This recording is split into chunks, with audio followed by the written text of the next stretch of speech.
Welcome. So we're here today to lay out my very first kit guitar. With things being in short supply at guitar stores and used prices being through the roof, thought this would be a fun way to get something that I wanted and hopefully gain some skills. So without further ado, we'll go ahead and start with the body. So I found this eBay. Came from the Yinfent Corporation. Yinfente, not really sure. So came shipped actually relatively well. Took about 3 weeks to get here. The neck took 4. Shipped separately. Packaged pretty decently though. Pop this open. Start tearing apart. Oh.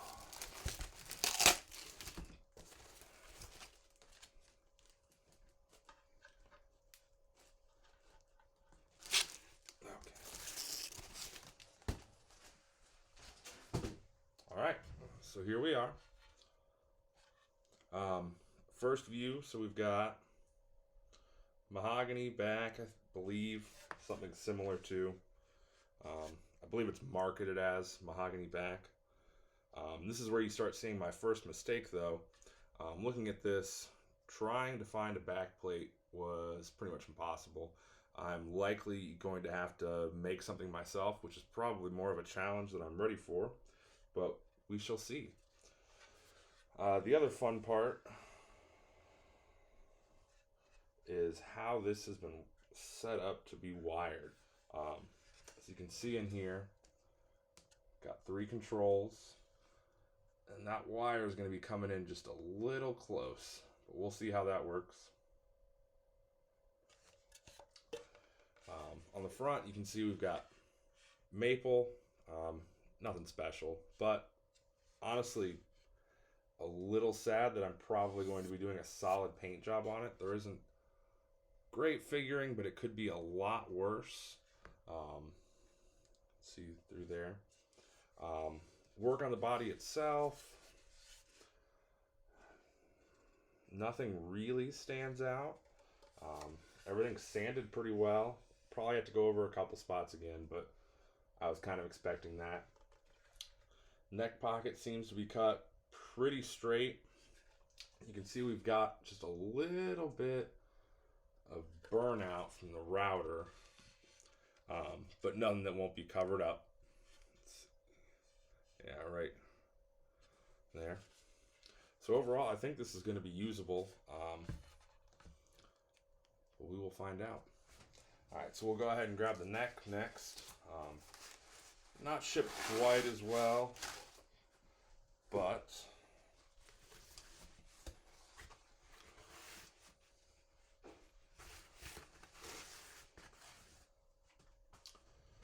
again, nothing too terrible. Could use a little cleaning up in the headstock. We'll try to get in here close. Definitely a little bit of tear out right in this area. Nothing that shouldn't be fixable though. Back of the neck looks pretty good. Feels pretty good. Let's see if we can get a good snapshot of the profile here.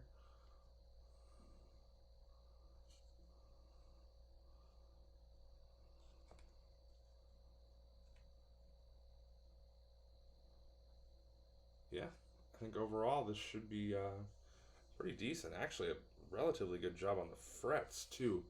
Um, Nothing poking out yet. I've left this in a dry attic for about a week, and there's nothing moving, and I really like that. Although there is one small thing here. Let me try to get a really good shot. So this piece of wood here, the end of the fretboard, appears like it has just been glued on. So this is a 2-piece fretboard. Not sure if it chipped out when they were putting the frets in, or if that's just how they make them. Honestly, the most concerning part is that fret there too. Let's see if we can get something really good and close. So you can see that mushroom shape is a little off kilter. I don't think this is going to kill us, but might have to do a little extra work on it. We'll go ahead and test it for fit now too. tighter than I would like to see. We will probably have to sand this down. Oh, okay. So definitely not going anywhere.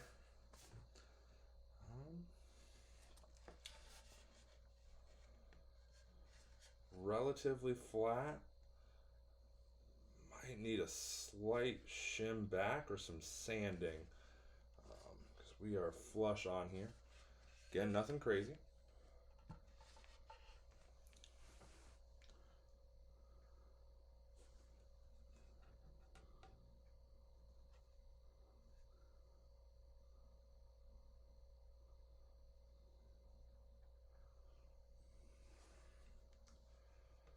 Kind of a bummer. We got a little bit of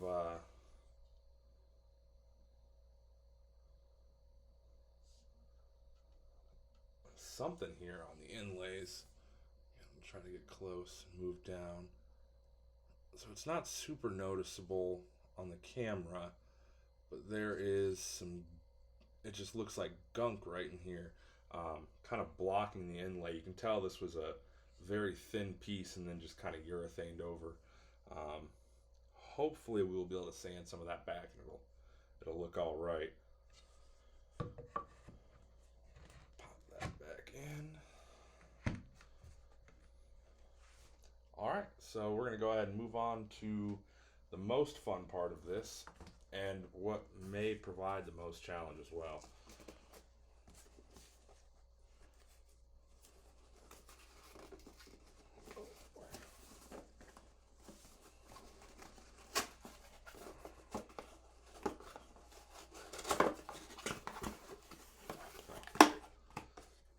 So we've got our bridge here, but they have filled this with packing peanuts. Well, all right, here we go. So looks pretty decent. This is from WD Music Products. Haven't actually heard of them before trying to find this. But if you've ever tried to find a gold Jazzmaster bridge, you'll probably find them because that is it. Doesn't look too bad. Kind of the classic style rollers, which I'm not as familiar with. Hopefully they'll work for us though. But this is where we run into the other mistake I've made. So if you haven't realized, this is a carved top. Maybe you've seen a carved top Jazzmaster before. I have not, and the reason being is this carve here is going to make it a little bit more difficult to install this. Hopefully we can find enough real estate that if we set it a little closer than you normally see, we can just sink it in a little bit, and that will let it lay flush on the body here so we don't have something hanging out the back. But time will tell. All right, so we'll go ahead and move on to some of our finishing and accessories we've got. So I made this a little bit more difficult on myself with trying to go with a small theme. So we'll go ahead and pull some more of the hardware. So what we've got to start are some gold Grover tuners, which should start piecing together some of the theme. Strap buttons, and our jack plate, which hopefully will fit on this. Oh yeah. Best news I've gotten so far. Alright. Jack as well. Went ahead and sprung for the 4 contact. We'll see if it really makes a difference.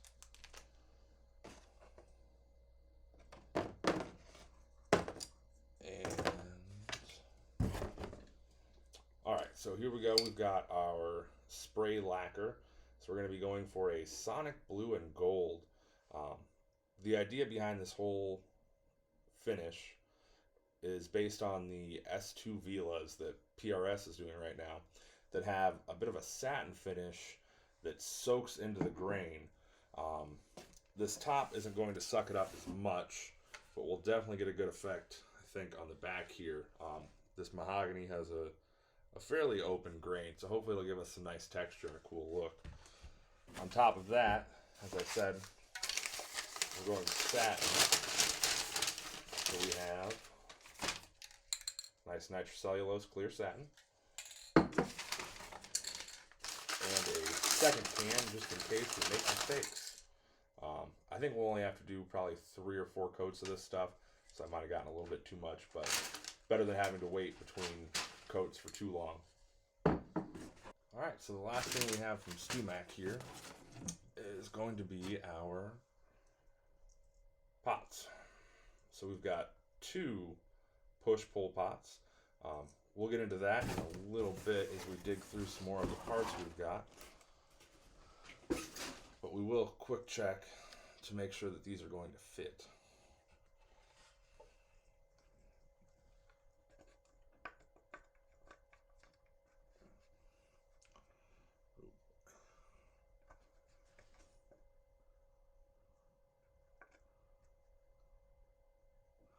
Yeah, so I think those will go right in there.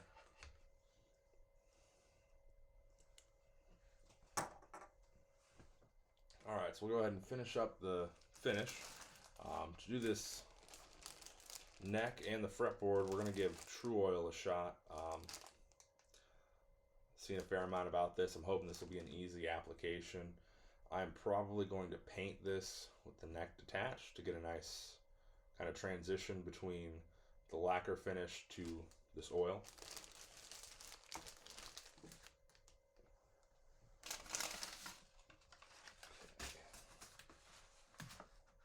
So now we will go ahead and move on to our pickups.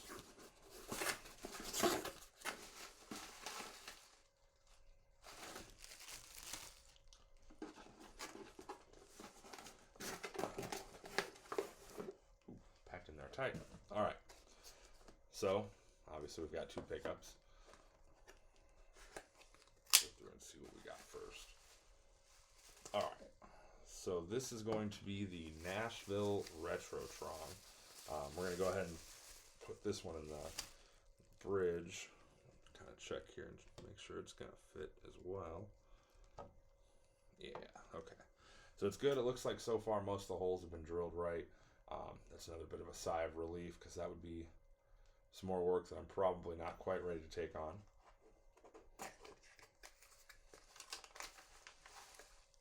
And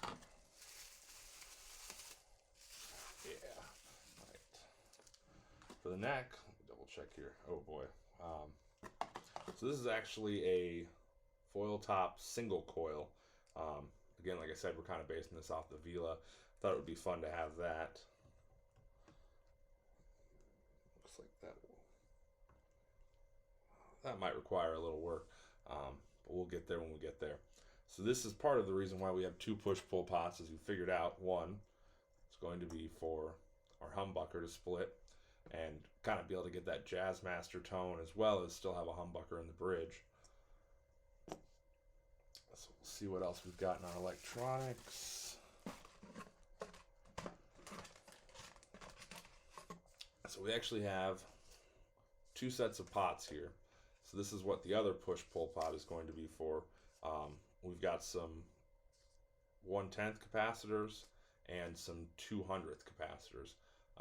Again, kind of putting in some of that Jazzmaster vibe. I thought it would be fun to be able to switch up and down to a darker tone without doing a whole other circuit. So we'll see how that works out for us. Next up, okay, we'll go ahead and do our knobs. So I'm just going to open one of these for you guys, but they are both the same. Comes a little Allen wrench, okay. So again, going with our aesthetic, gold, and we've actually got a little, we'll call it mother of pearl top on it, but it looks pretty nice, pretty well done.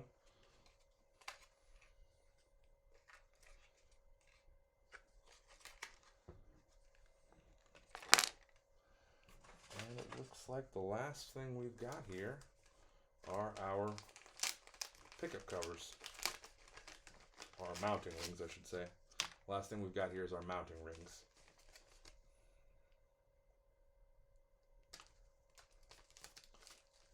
Of course.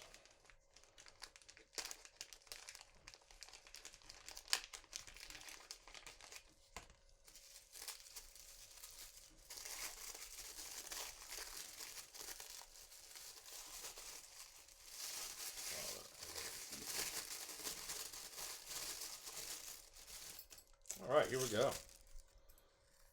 So again, working with our blue and gold theme,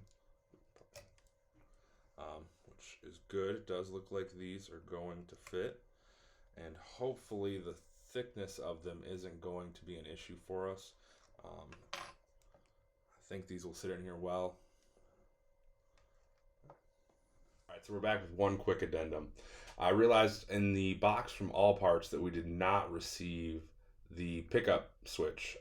So I ended up having to go through and order that elsewhere. They were out. This was during the time that Texas was having a little bit of a rough time. So we do have a nice switch to match. This was just a cheapo Amazon find, but it doesn't look too bad. Actually has Epiphone engraved in it. Not 100% sure about that. I highly doubt it, but it could be from an OEM, anything of that nature. We've also gotten the material